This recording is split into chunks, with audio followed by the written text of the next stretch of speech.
Hey, Will here, and I have my 5 tips for making videos for your classroom. These tips come from experience for making videos for my classroom, so hopefully they'll be able to help you in terms of making videos for your classroom. Let's go ahead and get started with tip number 1, and that is make sure your audio quality sounds fairly good. Now you might notice that there's a hiss in this video. That hiss is coming from my GoPro microphone. You can also hear it very well on desktop tablet microphones when people are recording themselves that way. See, what's happening is the microphone is picking up all the noises all around it all the time. And in many cases, things like the air conditioning or heating, whatever's going through or being pumped into the room, you can actually hear that, and it's coming across as that hiss.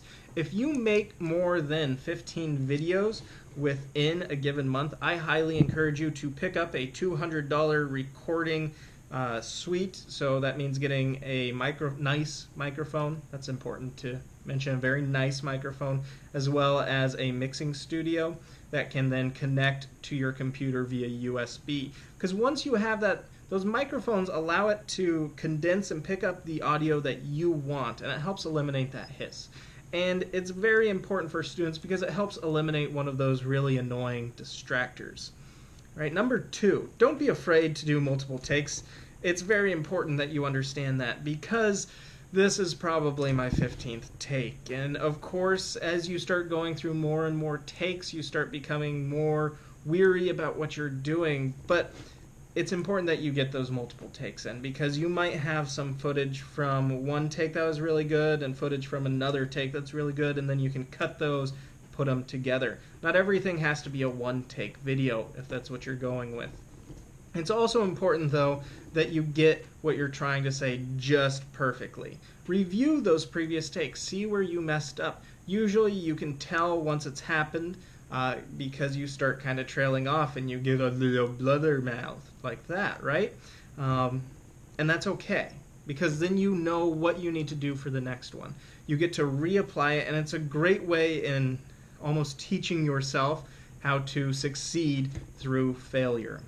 Tip number 3, eliminate as many distractors as possible. I find this tip very, very important. When I'm recording at my apartment, I have 2 very loving cats who just love to help me out with all of my videos. And they'll jump up and climb around, and then it doesn't work and I have to start over.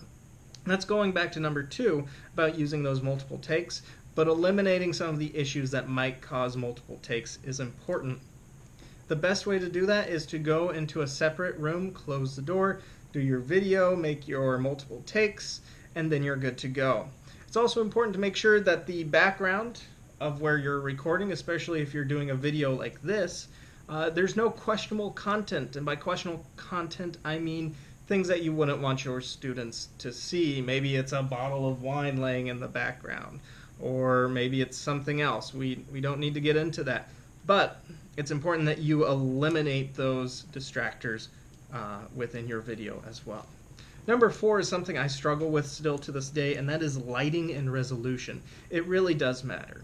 I highly encourage you, if you're just now getting into recording for your class, if you're doing flipped videos, purchase something that does 4K resolution, because it does make a difference. Some people say it might not, but it really does. It picks up more of those lights, the contrast, the brightness, and you can tweak all of those later on in post-production. The lighting as well is very important.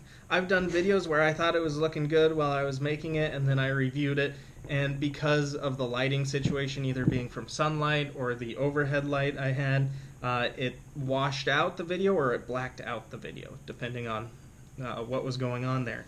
So make sure your lighting is there too. There's nothing worse than having bad lighting and then everything is just washed in these really dull looking colors. Tip number 5. Review your video before using it. I can't stress this enough, and I have personal experience with this one. See, what happened was I had to quickly put out some content for, I was traveling overseas, but I had a sub who was still in class, and I had to quickly put out some content on Python coding for students. And I made the mistake of not reviewing my video. See, what happened was I was typing, I was looking over at my textbook, right? And I guess I mistyped something from it, and instead of reading snake dandruff, it read something else. And guess what happens? Once one student finds it, every student finds it, and they will never let you live that down. Review your video. Make sure you don't have those mistakes, and more importantly, make sure the content that you are trying to convey within your video production is being conveyed to your students. Hopefully you have found these 5 tips helpful. Make sure you check the description. There's going to be a link in there to a PDF document of the 5 tips for making videos for your classroom. If you liked this video, make sure you give it a like, and if you haven't already, please subscribe. And as always, thanks for watching.